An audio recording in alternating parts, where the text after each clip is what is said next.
আসসালামু আলাইকুম। আশা করি আপনারা সবাই ভালো আছেন এবং সুস্থ আছেন এই স্বাধীনতা দ্বিতীয়বার স্বাধীনতাতে। তো মূলত হচ্ছে অনেক দিন পর ভিডিও দেওয়া, প্রায় অনেক দিন পরেই। তো অনেকে জিজ্ঞাসা করতেছেন যে বিভিন্নভাবে জিজ্ঞাসা করার চেষ্টা করছেন যে আসলে রেজাল্টটা কবে দিতে পারে। এবং অনেকে এখন আন্দোলনের এতই জোয়ার বাড়ছে যে সবাই এখন বলে, অনেকে আমাকে জিজ্ঞাসা করে, ভাইয়া 7 কলেজের রেজাল্টের জন্য আন্দোলন করা শুরু করব কিনা।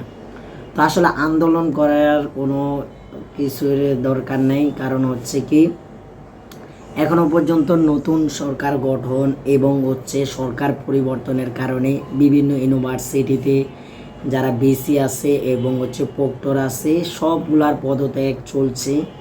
তো এইগুলা মিলিয়ে এখনো পর্যন্ত ভার্সিটির কার্যক্রম এখনো পর্যন্ত শুরু হয় নাই।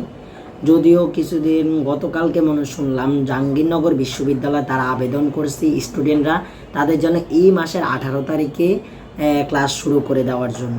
তো ঢাবির স্টুডেন্টরাও তারা যেন জিজ্ঞাসা করে, তারাও একটু দাবি জানাতে পারে যেন তাদেরটাও 18 তারিখেই খুলে দেওয়া হয়।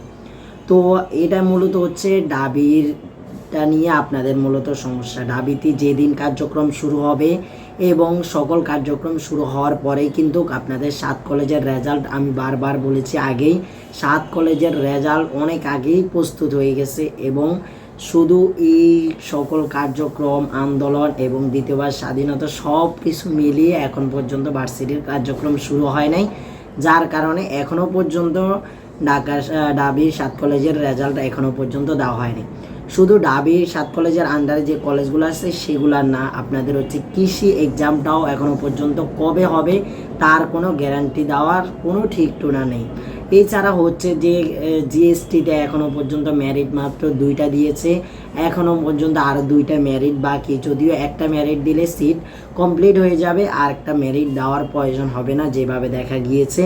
বাট যদি কৃষিতে এক্সাম হয় তারপরে স্টুডেন্ট চলে যায়, তখন তারা বিবেচনা করে হয়তোবা তারা আবার আপনাদের মেরিট দিতে পারে। বাট এখনও পর্যন্ত যেহেতু কোনো কার্যক্রম শুরু হয়নি কোনো ইউনিভার্সিটিতে, তার জন্যই মূলত কোনো রেজাল্ট দেওয়ার এখনও পর্যন্ত আশানুরূপ কোনো তথ্য বা ডাটা পাওয়া যায়নি।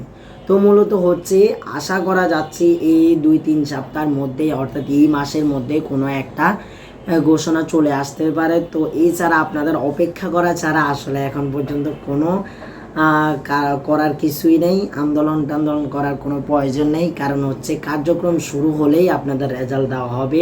শুধু আপনাদের না, কৃষির এক্সাম নিয়ে চিন্তিত। কৃষির যে 9টা ইউনিভার্সিটি আছে সেখান থেকে যেগুলো পুরাতন, এখানে যারা বিসি আছে তাদেরও পদত্যাগ চলছে। তো সব মিলে আবার গঠন করা এবং সবাই আবার একসাথে বসা, সব মিলে একটু হজবর হয়ে গেছে এই যে শুধু সরকার পদত্যাগ কারণে, যদিও আমরা নিজেরা আবার স্বাধীনতা পেয়েছি। তো মূলত এই জন্যই আপনাদের এখনও পর্যন্ত রেজাল্ট দেওয়া হয়নি। আমাকে অনেকে জিজ্ঞাসা করছেন, ভাই কবে রেজাল্ট দিতে পারে, একটু ডাটাটা জানান। বা আমি আমার টেলিগ্রাম গ্রুপে যথাসম্ভব যেখান থেকে কোনো তথ্য পাই আপনাদেরকে জানানোর চেষ্টা করি। যারা এখনও পর্যন্ত টেলিগ্রাম গ্রুপে যুক্ত নেই তারা টেলিগ্রাম গ্রুপে যুক্ত হয়ে যেতে পারেন, আমাদের ফেসবুক পেজেও যুক্ত হয়ে যেতে পারেন।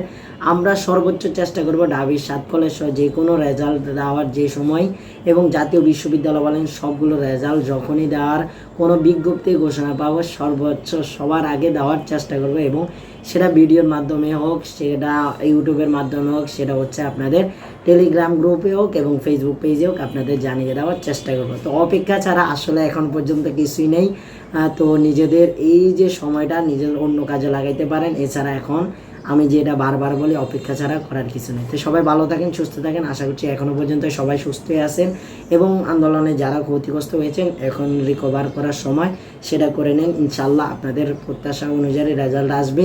এখন অপেক্ষা সবার শুধু রেজাল্ট নিয়ে। সবাই ভালো থাকুন, সুস্থ থাকুন। আল্লাহ হাফেজ, আসসালামু আলাইকুম।